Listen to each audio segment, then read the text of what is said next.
Tonight on Huckabee, attorney and political commentator Alan Dershowitz, actor and director Kevin Sorbo, Walkaway founder Brandon Straka, former Lynyrd Skynyrd drummer Artimus Pyle.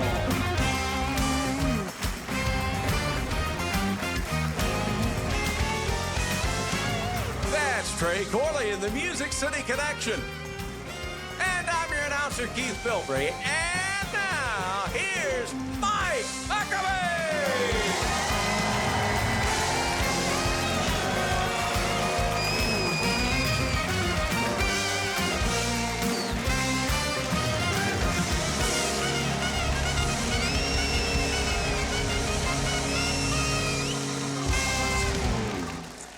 Thank you very much. Wow, what a great audience we have here tonight and a terrific show.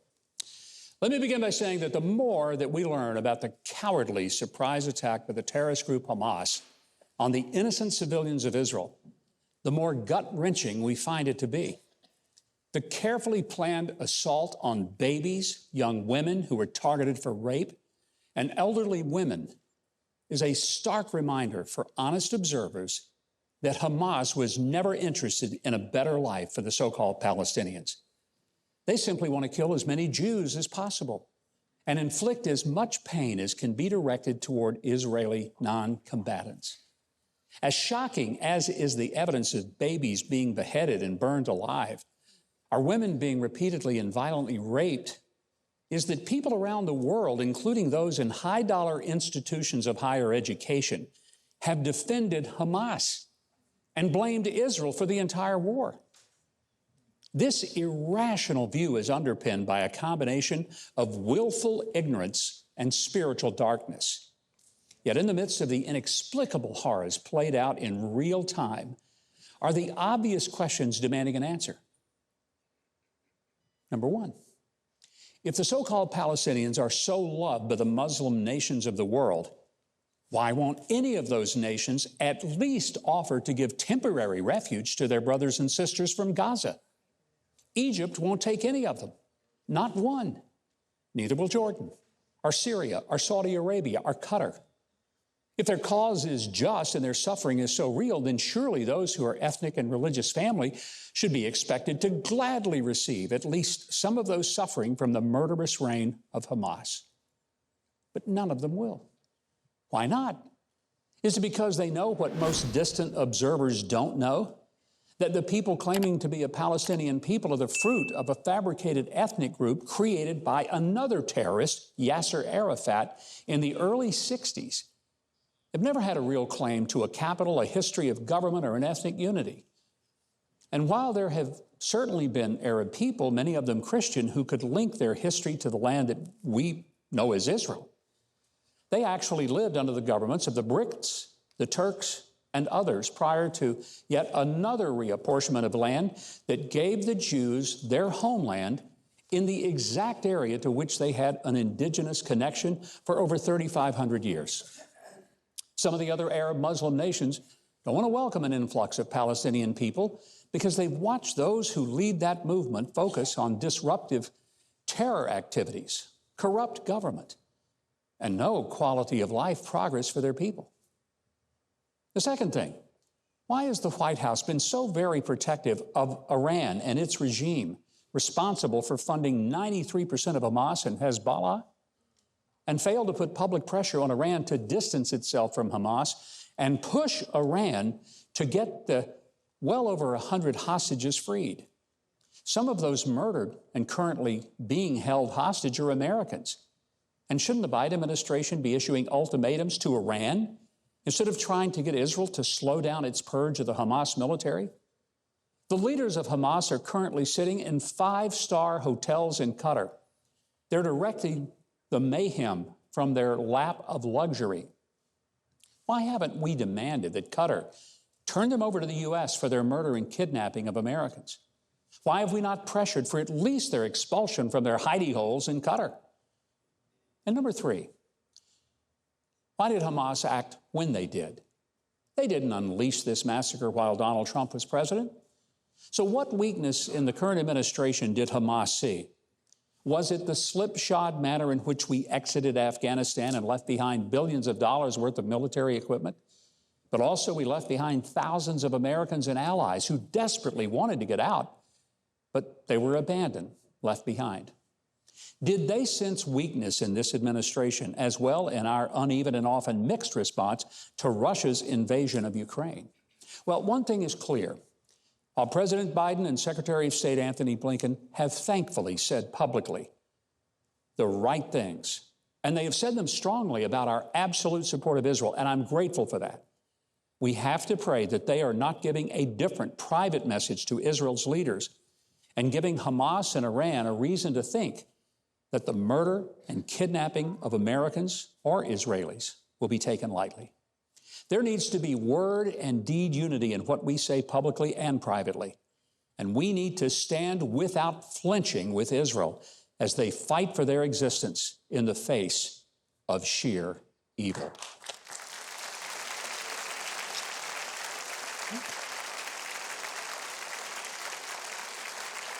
Well, thank you all for being here tonight. We truly appreciate your support. And as I said, we've got a great show ahead, so please stick around. Keith, why don't you tell our audience about the great guests that we've got this evening? We got a bunch. Sure thing, Governor. Law professor and crime expert Alan Dershowitz is just ahead. And later, drummer Artimus Pyle honors the music of Lynyrd Skynyrd.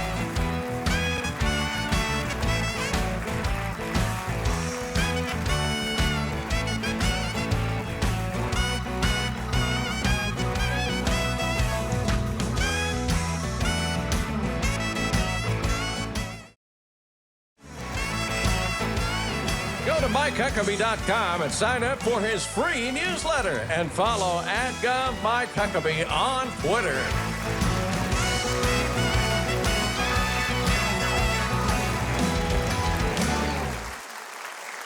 The legal career of Alan Dershowitz spans more than half a century. A constitutional scholar, one of the most respected names in law, his diverse body of work and willingness to tackle controversial cases have cemented his status as a leading legal mind in the U.S., as well as all over the world.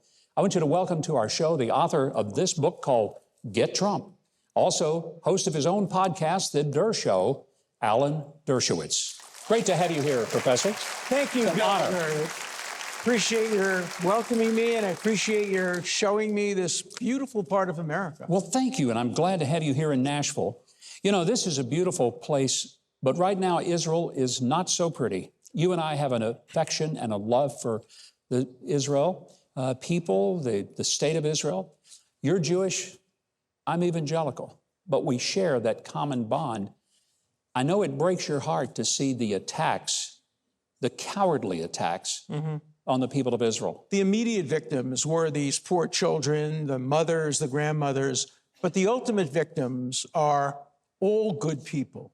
All Americans, Judeo-Christian values, that's what's under attack. This is a war between decency and barbarism. I'm not talking about the Palestinian people. Yeah. They should be saved from Hamas and allowed to live in peace. I'm talking about these people from Hamas that raped, and these people at Harvard who support the rapists. Can you imagine them supporting rapists in any other context? I cannot. You taught there for many years, one of the most distinguished professors of law anywhere. Your career at Harvard was stellar. Are you shocked by what you're seeing at the campus? You know what it reminds me of? I remember reading about a Jewish professor in Berlin who loved to teach German students, and then he was taken into the gas chambers by one of his own students 10 years later. When I think of my students who I taught, I labored over, I loved them, I wrote them recommendations, and then they write a petition saying it's all Israel's fault. Imagine if I had students who were in the Ku Klux Klan and they said, oh, those black people who were lynched, it was their fault, or those women who were raped, it was their fault, or the people who were shot in the street, it was their fault. That's what these students were saying. And I said to myself, I taught them for 50 years. What has gone wrong? It must be a little comforting to see that many of the high-dollar donors to schools like Harvard and Penn and others are saying, we're not giving any more money unless you stand against this stuff. Non-Jews as well as Jews. Yes. Huntsman, a Mormon, Yep. has said that. Many, many other people, they've said, look, we have a lot of places to give our money to. We've given it to Harvard and Yale and other schools, but look what they've turned out. There has to be a reckoning. When George Floyd was killed, and it was horrible, one man filled with drugs, long history of crime, one man is killed, what happens? A major reckoning at every American, not only university, media company, corporation. Admission standards changed, the curriculum changed. We need a reckoning by universities about their attitude toward Jews, toward Judeo-Christian values, toward America, toward patriotism. We need a reckoning. And until that reckoning comes, we must stop supporting those schools financially. I could not agree more, and I think it's obvious that our audience recognizes what you just said was profoundly important for America to hear. When I see these folks parading in the streets and blaming Israel for the hospital explosion, which clearly Israel did not do, and even when the evidence reveals that they didn't, these people don't retract their statement. I bet you that there's not a single person who's marching against Israel today who marched or protested when Hamas killed the 1,300 people. They're not there for human rights. They're not there to protect civilians. They're there to attack Israel. And what worries me is how we have taught our students to believe obvious lies from Hamas, obvious lies about everything. If you can't trust evidence, if you can't trust the New York Times is still talking about this being a two-sided issue. It's not a two-sided issue. The earth, ladies and gentlemen, is actually round. And Elvis Presley, tragically, is no longer alive. And Islamic Jihad bombed that hospital. Israel had nothing to do with it. The evidence shows it from satellite photography, from wiretaps, you name it. Every bit of evidence points to Islamic Jihad. We know exactly how it happened.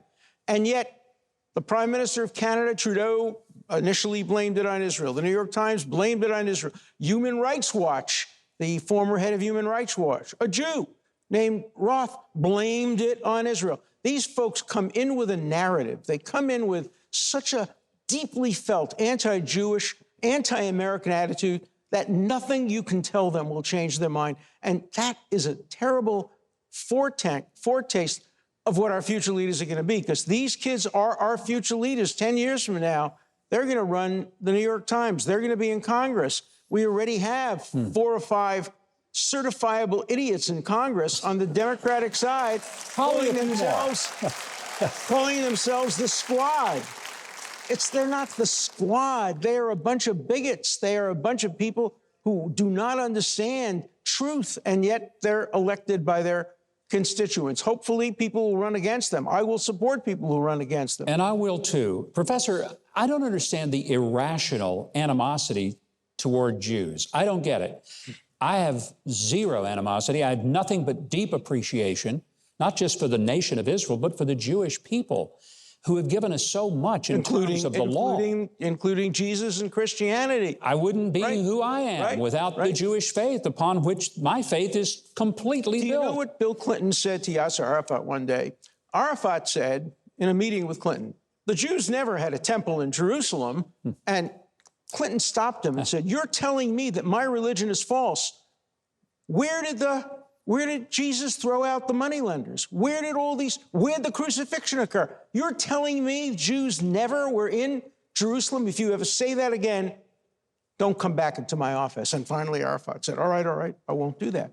But thank God for evangelical Christians. They have been so supportive, so principled, so fair when it comes to Israel. They care about civilians as much as anyone else, but they have moral clarity. You know, 15 years ago, I wrote a book called Moral Clarity, and it had a cartoon that could be in a book today. It shows an Israeli fighter protecting a baby carriage, and then a Hamas fighter using the baby carriage to protect him. It's called the CNN strategy, or the I hate to say this, the dead baby strategy. What happens is Hamas knows that if they kill Israeli civilians and then use their own civilians as human shields, Israel is going to have to respond to rockets being fired from a hospital or behind a hospital.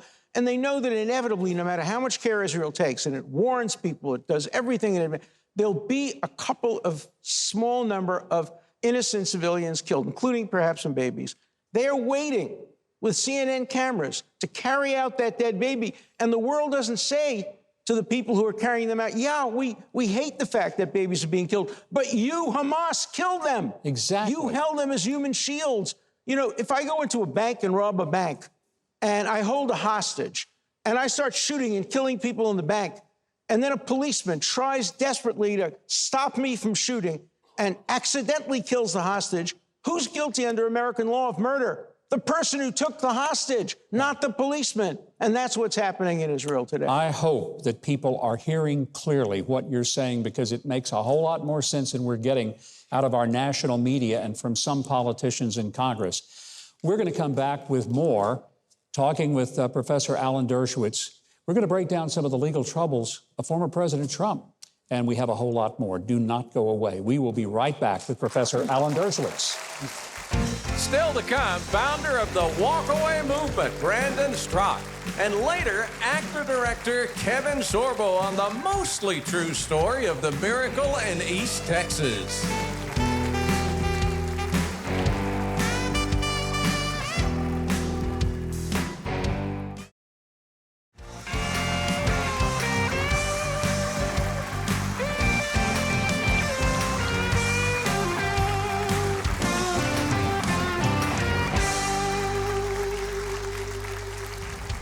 And we are back with constitutional expert, legal scholar, and longtime Harvard Law Professor Alan Dershowitz. Professor, one of the books you've recently written is called Get Trump. And a lot of people are going to be surprised that you wrote the book. You're not a Trump supporter. You're not a Republican, never have been. But there were some things that you have seen in the treatment of him that disturbed you as a law professor and a constitutionalist. Well, more than disturb me. Look, most of the people I've represented in the past in politics, Ted Kennedy, Bill Clinton, have been Democrats, Alan Cranston from California. But what I saw happening to Donald Trump, who I did not vote for, the impeachment was based on unconstitutional criteria. Now they have 4 criminal and 1 civil charge against them. Not a single one warrants being brought. The evidence isn't there. The law isn't there. Where did I get my title, Get Trump? I didn't make it up. It was the campaign pledge of the Attorney General of New York running in the Democratic primary and then running in the general election, saying, my promise to you, the anti-Trump voters of New York, 75% voted against them, my promise to you is I will get Trump. We never want to live in a country where prosecutors target people first and then get the evidence. That's Stalin's Soviet Union, where Lavrenti Beria, the head of the KGB, said to Stalin, show me the man and I'll find you the crime. And Justice Robert Jackson, who was our chief prosecutor at Nuremberg, said that any good prosecutor can rummage through the books and find something that a political opponent did. That's not the American way. Is it disturbing, Professor, that the current Justice Department under the Biden administration is largely behind a special prosecutor? I mean, I can't even imagine how inappropriate it seems that a person who is in office would use the power of all of the agencies of the federal government to target his likely political opponent in an upcoming political race. If you're going to target your political opponent and avoid being a banana republic, it better be the strongest case in American history. And when the first prosecution against Trump, the first one by the district attorney of Manhattan, turned out to be something I never heard of. I've been practicing criminal law 60 years. They just made it up. You know what they charged them with? They said, look, you had an affair, an adulterous affair. He denies it. That's not relevant. You had an adulterous affair, and you paid hush money, perfectly legal. And then you didn't disclose your payment of hush money on a corporate form? That's a crime. That would have put Alexander Hamilton in prison.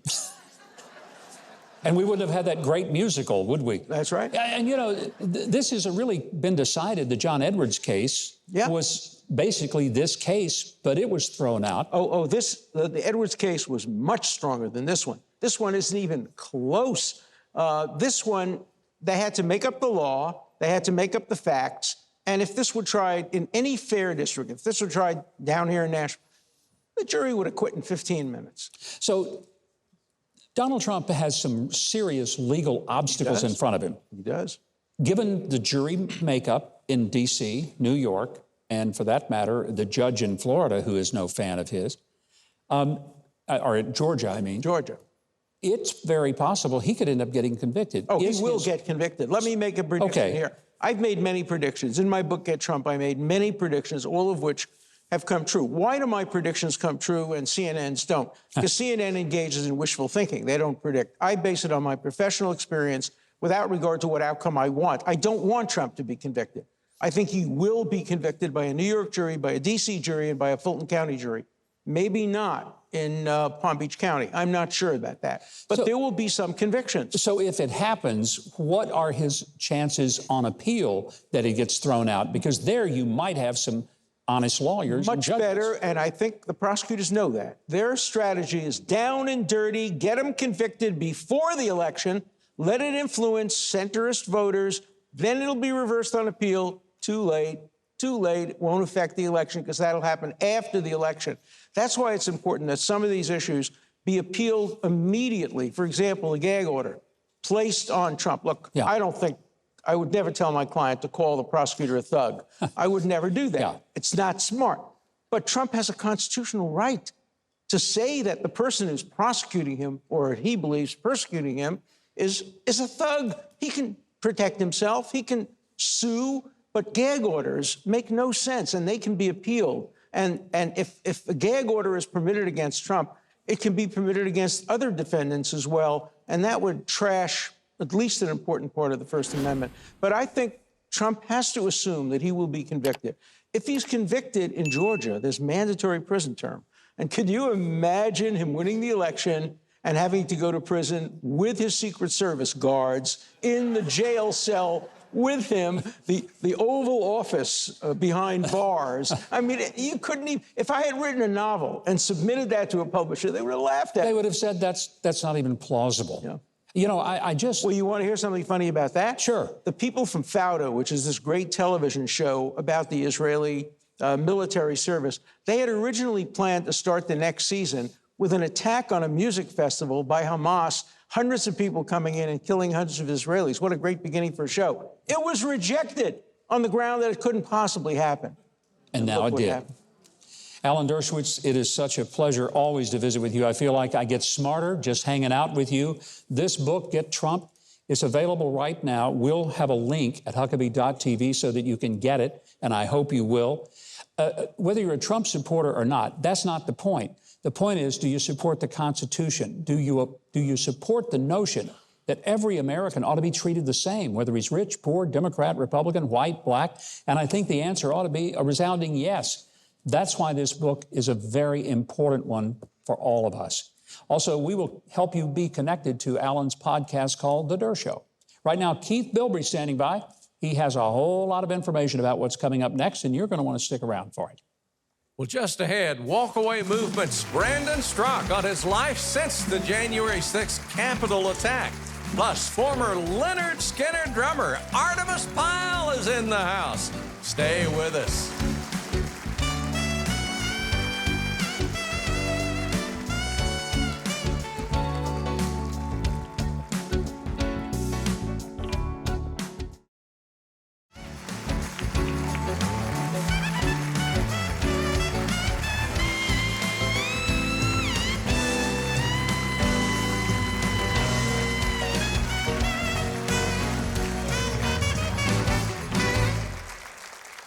Well, one of the things that we enjoy most here in the studio, while you're taking a break on television, we have phenomenal music by the best band in America. Of course, I'm talking about Trey Corley and the Music City Connection. Would you give them a big hand?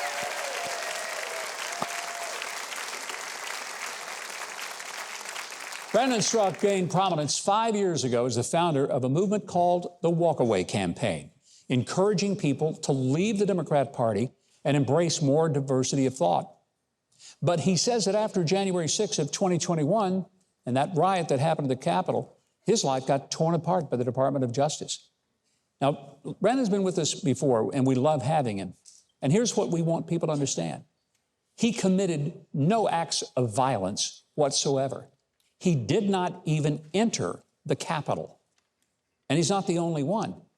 But he got arrested, was forced to wear an ankle monitor, ended up being on the no-fly list.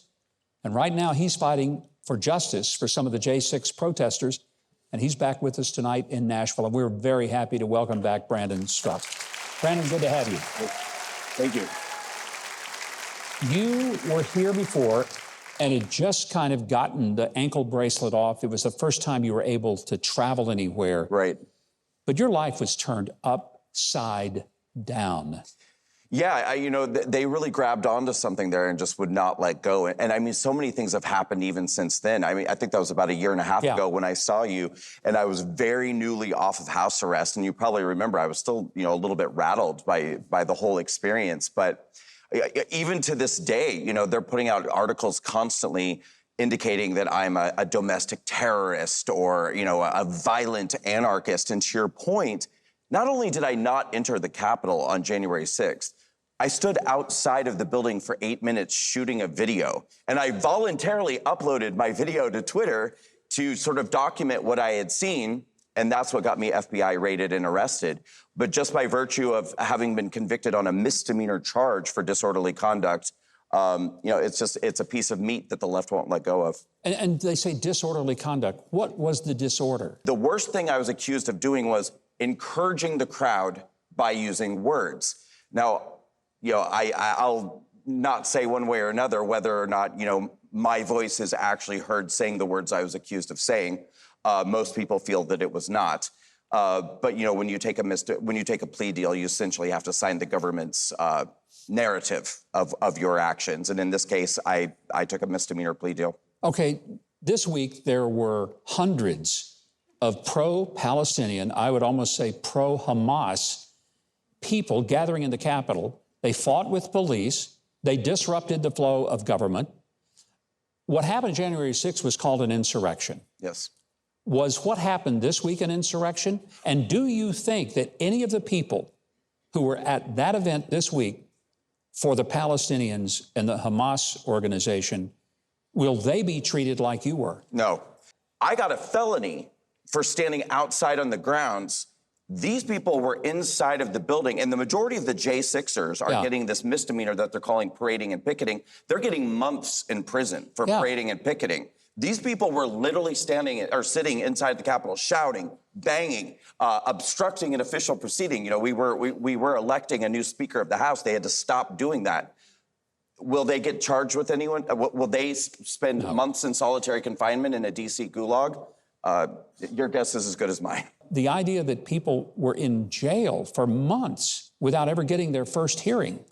There were just some abuses of the justice system that are very frightening. If you read the news, you're going to read that a lot of people struggled with police officers, engaged in some act of violence. Please don't assume that just because you read that in the news that it's true. I happen to know there are a great number of people who are pleading guilty to committing violence who did not commit violence. They're being given no choice. Before we run out of time, I want to go back to the beginning of what brought you kind of into the public light. You started the campaign 5 years ago called Walk Away. Right. You'd been a long-time liberal Democrat, sort of bought the whole idea, and something changed. You said, wait a minute, I don't think I believe this stuff anymore. Right. You had the audacity to change your mind and to mature in your political beliefs. Do you regret it? No, I certainly don't regret walking away. I don't regret anything I do. I don't even regret standing up for the American voter on January 6th. I regret nothing.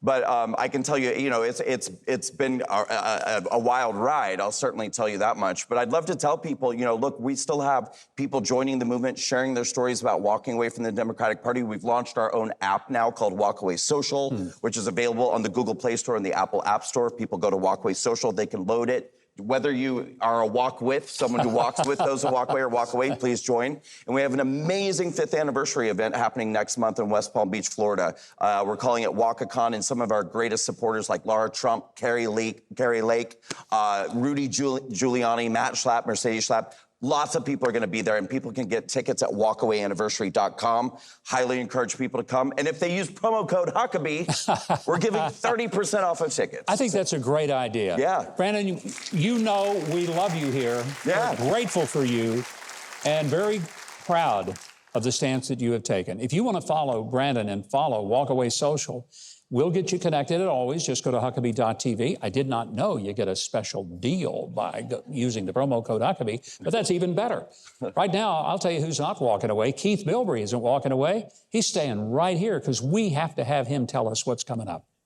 Well, next on Huckabee, actor and director Kevin Sorbo on what's really true about the miracle in East Texas. And still to come, legendary rock drummer Artimus Pyle on life after Lynyrd Skynyrd.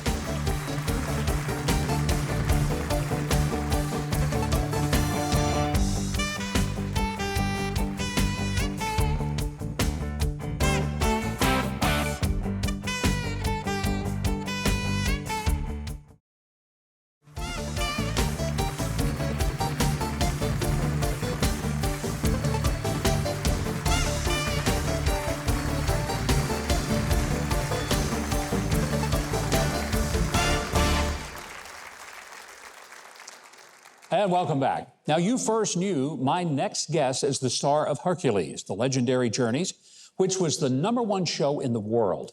He's since produced and starred in a series of faith-based films like Let There Be Light and Left Behind, The Rise of the Antichrist.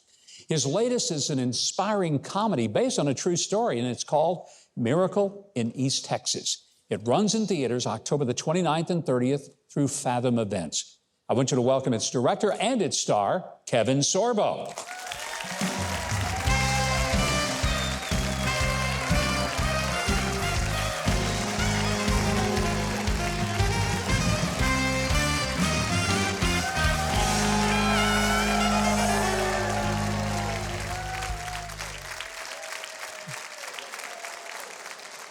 You can't quit directing. You walk out with your camera and you're taking live video so that you... You know, it's to prove to my wife that I didn't come here just to golf.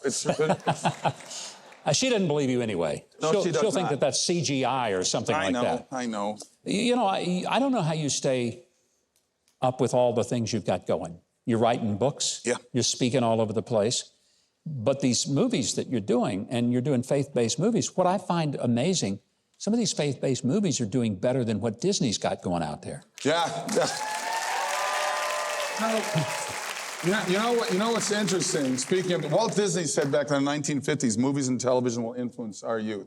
Well, I think he was pretty spot on because you see what's going on right now, and he's got to be flipping over his grave what Disney's doing to his name because this is not what Disney was supposed to be. But they're going to lose over $1 billion this year, so thank you for fighting back.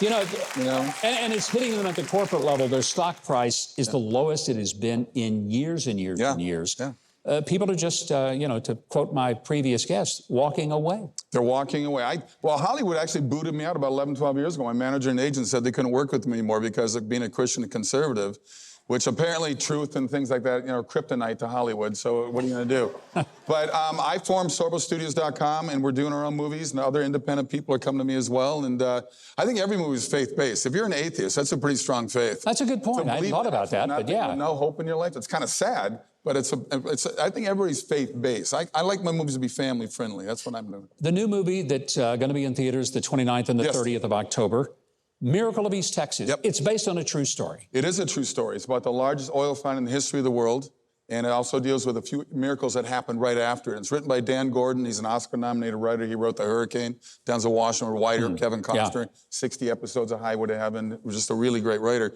He wrote it originally for Paul Newman and Robert Redford. Wow. Over 30 years ago, but they couldn't find the time to put it together. He came to me. We were lucky enough to raise the money to do it, and it's won 10 film festivals, everything from best family movie to best comedy to best faith movie. So please, SorboStudios.com, get your tickets right now. You brought a clip. Yes. Set it up for us. Tell us what we're about to see. John Ratzenberg is in the movie with me, along with Lou Gossett Jr., and my beautiful wife Sam's in it. You know Sam? Yep. And this clip is where they would go to widows to get their money and to build these fake oil wells, sell 500% of the shares. And I believe this is the first one where John and I are doing our little flim-flam operations so they can see how we get women to get invested. Let's see what happens. I'm a scientist, pure and simple. Oh, I doubt that there is much about you that is simple. Or pure. Tongue of the righteous is as choice silver. That is Proverbs 10:20. Miss Class, if I may be so bold, on this very property on which we now stand, I believe that there is Oil! Oil, dadgummit! I've never felt it so strong in all my life! Dr. Boyd, I've bet my life, my very soul that... Oh, Morty, it's too strong, I can't control it! You better get him out of the sun. Yeah, you know, I think we're not expecting that a true story about oil fields in East Texas is going to be a comedy.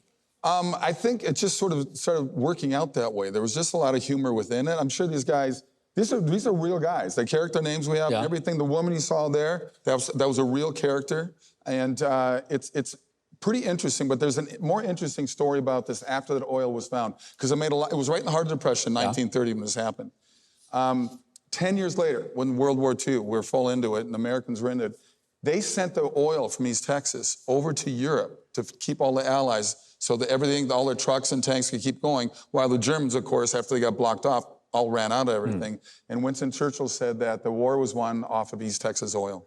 So that is the miracle of East Texas. I'm not going to give away, that's only part of it. There's even more. There's even more. I think I want to see it. That story's not even in there. That's why we need to all see it. Well, before we go, I want to be able to also just, you're looking at a lot of things going on in our own country. Sure. You have been bold and outspoken in speaking up for traditional values in this country. It's cost you a Hollywood connection, but do you feel that you've lost something or gained something by the stand you've taken? Well, I definitely gained something. I mean, I'm not going to be called up for big Hollywood movies or TV shows anymore, but over the last 10, 11 years, I've shot over 40 movies, and I'm doing movies that I think affect people in a positive way.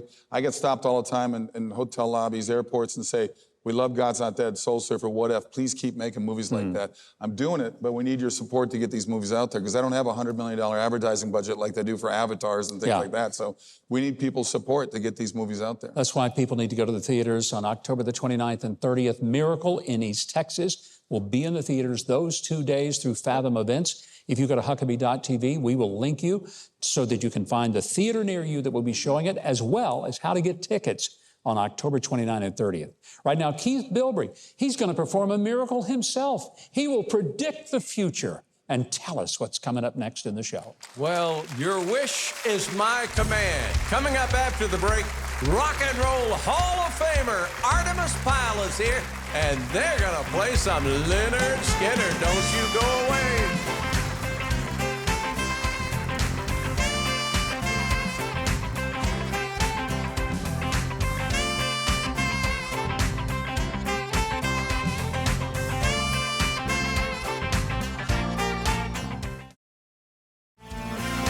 Join us next week on Huckabee when former U.S. Massachusetts Senator Scott Brown joins us, plus music with a message from the Katinas.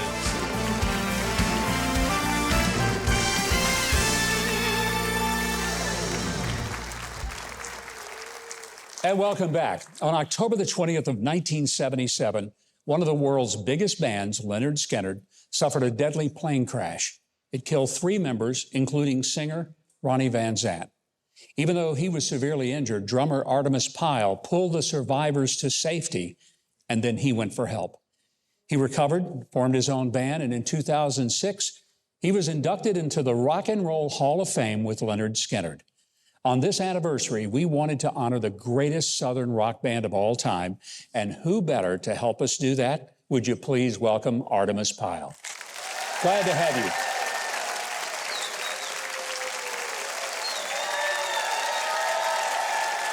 You got a lot of fans out here.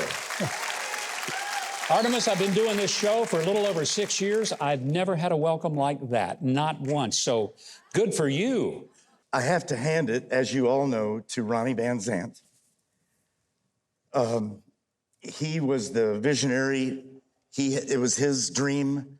And he was a taskmaster. He rehearsed the band over and over on the same song. So I got inducted in the Rock and Roll Hall of Fame because of Ronnie and his prolific writing. About a month ago, or about 4 months ago, we lost Gary Rossington. Yeah. It makes me the last living member of Lynyrd Skynyrd. It's not a good feeling. It's a bad feeling. But my band and I, we've been together for 15 years. Jerry and Scott and Brad and Dave, we've been together for 15 years. And we had an idea about doing a tribute record to Ronnie Van Zant, his music and his band, and put a little polish with some new vocals and some modern technology. And together with Get Joe Records out of Texas, and right here in Nashville, we had Spinning Plates doing PR work. We're just trying to get the word out. Because did I mention Dolly Parton's on our album? Yeah, Dolly Parton is doing one of the tracks on the new album. I mean, that's pretty awesome. Dolly was the first one to sign on with us, and she sang Freebird. And when she played it for me, I cried like a baby. I think Lynn and Nicole were in the room. I was boo-hooing because it was so emotional, and that's before we lost Gary Rossington. But we were able to get Gary Rossington with his iconic slide solo on our new album called Anthems, and I love the name because Ronnie didn't just write hit songs and hit albums.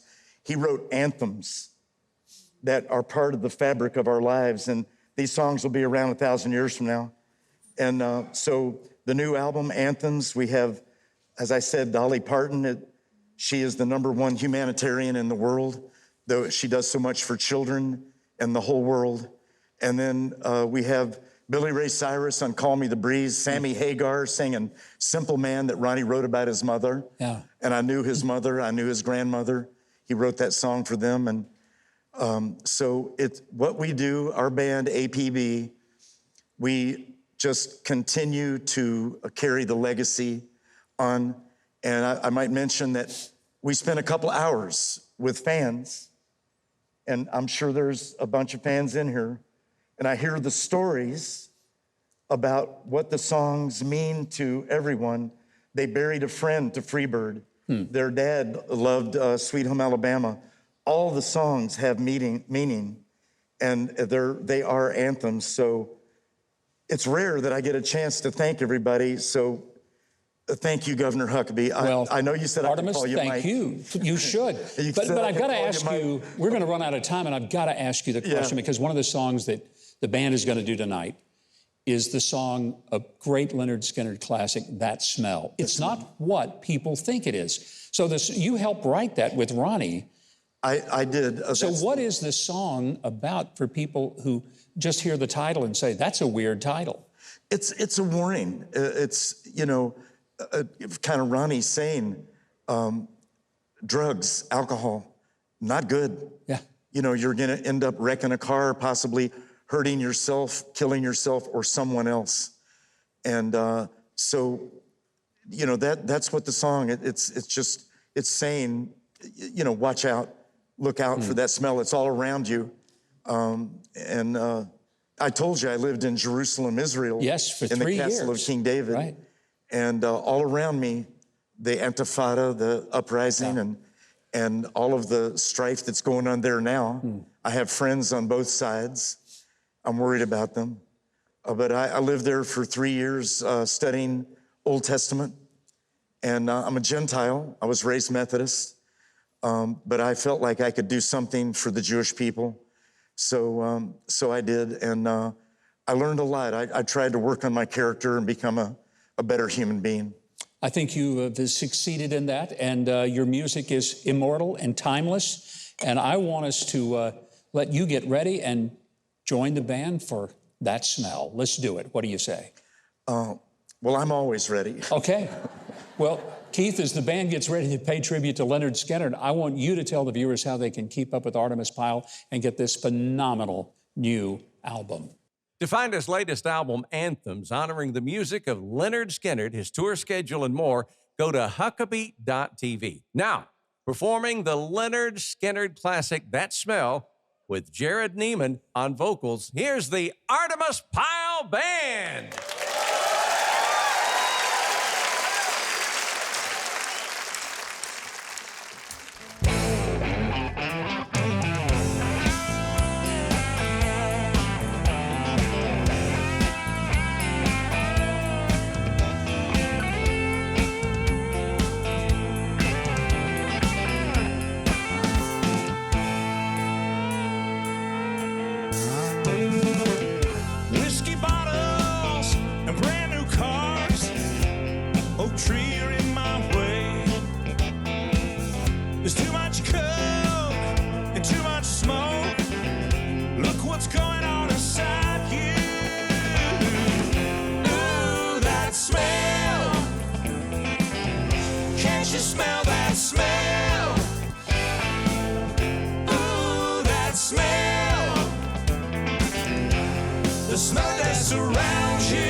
till the darkness is upon you. Stuck a needle in your arm. Before you, so take another tug, have a blow for your nose, and one more drinkful will drown you. Ooh, that smell. Can't you smell that smell? Ooh, that smell. The smell that surrounds you.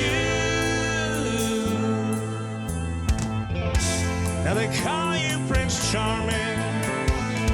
Can't speak a word when you're full of loot. Say you'll be alright come tomorrow, but tomorrow might not be here for you. Ooh, that smell. Can't you smell that smell? Ooh, that smell. The smell that surrounds you.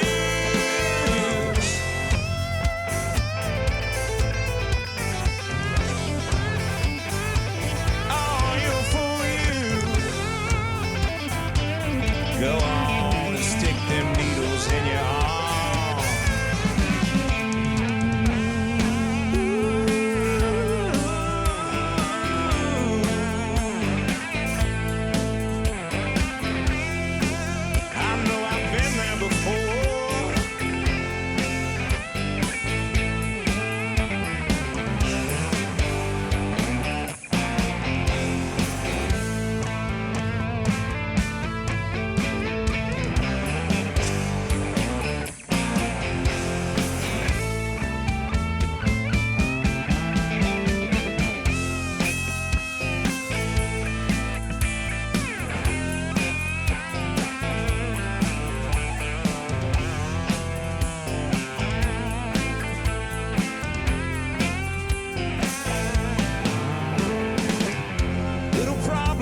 Confronts you, got a monkey on your back. There's one more fix, Lord, might do the trick. Little price for you to get your kick. Ooh, that smell. Can't you smell that smell? Ooh, that smell. The smell of that surrounds you. Ooh, that smell. Can't you smell that smell? Ooh, that smell. The smell that surrounds you. Oh, you're a fool, you. Go on and stick them needles in your arm. Just a fool, just a fool, just a fool.